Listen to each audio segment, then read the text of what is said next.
Hello everyone, it's DA here with the first wave and the first class of our Plains of Eidolon Hunters. And as I have mentioned in the past, these are frames that would be very ideal for a squad of 4, and this will be the selection of the first line. So this is a class and a group of frames that can either initiate a nullifying crowd control or have a tactical advantage over enemies. Now all this will be done with the use of their ability sets and also in-game and gameplay mechanics. So the first frame that I have in this class is Titania, and I must say this is going to be the greatest moments for her and a lot of frames in the game to begin with. This is going to be our time to shine. Fighting indoors limits potential of a lot of these frames in the game, and a frame like Titania in particular, fighting indoors limits how she plays, but an outdoor battle will actually unleash her full potential, and being in an open world even makes that grand and much more better.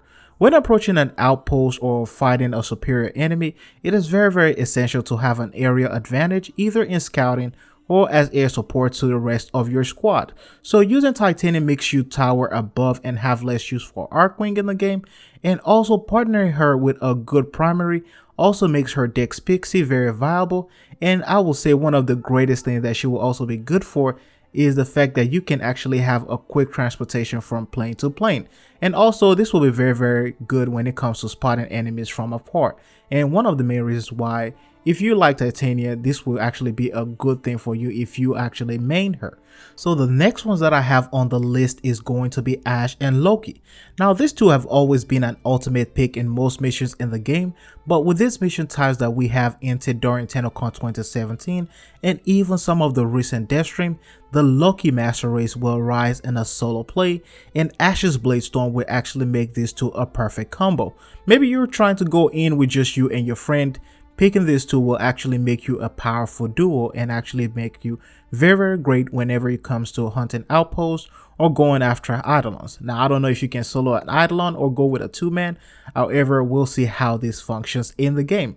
Now using Fatal Teleport on Ashe will mean that you can actually take a lot of enemies down quickly. You can target enemies, target primaries or priority targets, and get an instant kill. Now using Seeking Shuriken will also be a very great thing. You get the augment for those. That will actually be very great for Severian Grenier armor. Now I will say when it comes to Loki, Radio Disarm will be your ultimate tool to focus on, other than invisibility that is quite unique and one of the things that you're going to need. Radio Disarm will be your main focus. Building for maximum duration and also maximum range means you can sneak behind enemy line and enemy outposts and disarm several of them before the rest of your team jumps in, or actually be able to nullify them while still invisible. And you can also add the augment to maximize your potential, so using Irradiating Disarm can actually help as well. Using Loki and Ashe in this case means you guys can jump in as the first two and actually go in and take down some of the high level targets or some of the mostly problematic targets or powerful targets before the rest of the team actually jumps in. Now of course this is if you are planning on using strategy in the game. Now up next that I have Zephyr. Zephyr is going to be number 3rd on this list. It's going to be 3rd on this list, and I will say Zephyr's passive and crowd control abilities will be the ultimate reason for using her.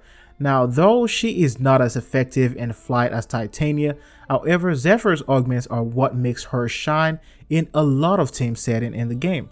An open world will give her time and space to soar and fly and reach for the skies, and you can actually get to enjoy a ranged build on her for the first time. Plus you also actually are able to deflect a lot of enemy bullets, so having Zephyr jump in as first in line, you are actually much safer because of course a lot of those enemies are going to be fire missiles and projectiles, and you can deflect a lot of them. So that's one of the reasons why, and you have that aerial advantage just like Titania does, and also with your ultimate ability you can create some really cool crowd control. Now in the last and not the least, I have Ivar. Now I know a lot of you have seen this coming. I don't know if you already thought about it or you think maybe this is one of the things that you will be going for when the Plains update launches. A proud Ivar with a Ashe sniper mod or a die queue will be something that will actually go ahead and turn the game around. It might be end game fun for a lot of people. Being able to guide projectiles into enemy outposts before even approaching them from miles away will actually be very, very great. Now I'm hoping that they will add a mod for, or one of those vanity mods will give you something like a slowing down time effects, something that you've seen in Sniper Elite games, where you can just prowl as Ivar from far away and you can just fire those things and go in and you get that real time effect. Now, I will also say that most bosses as of the moment cannot detect Ivar, which makes R also very, very unique and very, very good when it comes to approaching some of these tough enemies. And when it comes to going in for a slow-paced strategic covert mission, then it is actually very, very useful to use Ivar. Plus, she is also quite good when it comes to farming as well. Picking pockets from enemies is also going to be a quite effective thing to use. I picture some of these features of Plains of Eidolons feeling like hunting monsters on a large plain, and this is one of the reasons why I've put this together ahead of time for a lot of you guys. Thank you all for watching. I hope you find this informative, and I also hope that you find this helpful. If it did, and if it was actually helpful, please leave a thumbs up and also subscribe to the channel for more. As always, it is DA signing out. I'll see you all in the next one.